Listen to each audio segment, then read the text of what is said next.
Finally এই হিজাব বাঁধার টিউটোরিয়াল ভিডিওটাও নিয়ে চলে আসলাম। আসসালামু আলাইকুম everyone, welcome to my mini vlog. আজকে যেই হিজাব স্টাইলটা দেখাবো এটা খুবই সহজ আর সিম্পল একটা হিজাব স্টাইল। আমি যেমনটা করি একদিকে হিজাবটা ছোট রাখি আর অন্যদিকে একটু বড় রাখি, এক্ষেত্রেও সেটাই করলাম। তবে বাম দিকের পার্টটা একদম ছোট না রেখে একটু বড়ই রাখলাম, কারণ আমার হিজাবটা যেহেতু অনেকটা বড় তাই আমি এটা করলাম। তোমরা তোমাদের হিজাবের সাইজ অনুযায়ী করতে পারো। যদি তোমাদের হিজাবটা ছোট হয় তাহলে বাম দিকের পার্টটা যত ছোট রাখবে ততই ভালো হবে। এরপর হিজাবে আমি উপরের দিকে মাথার উপরে একটা সুন্দর ভাঁজ তৈরি করে গলার নিচে একটা সেফটি পিন দিয়ে সেট করে নিলাম। তারপর ওই ভাঁজটার উপরে আরো একটা হিজাব পিন দিয়ে সেট করে নিলাম, যাতে হিজাবের ভাঁজটা সুন্দরভাবে সেট থাকে। এরপর আমি ডান দিকের এই পার্টটা বাম দিকে নিয়ে গিয়ে মাথার উপরে সেট করলাম এবং একটা ছোট্ট হিজাব পিন দিয়ে আটকে দিলাম। আর এই বাম দিকের পার্টটা আমি পিছন দিয়ে দিলাম আর ডান দিকের পার্টটা পুরোটা সামনে নিয়ে চলে আসলাম। চাইলে এখানেই তোমরা তোমাদের হিজাব স্টাইলটা স্টপ রাখতে পারো অথবা একটু স্টাইলিশ লুক দেওয়ার জন্য আমার মতো করতে পারো।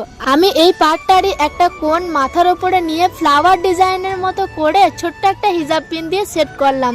দেখতেই পাচ্ছ কত সুন্দর একটা ফ্লাওয়ার ডিজাইনের মতো হয়ে গেল।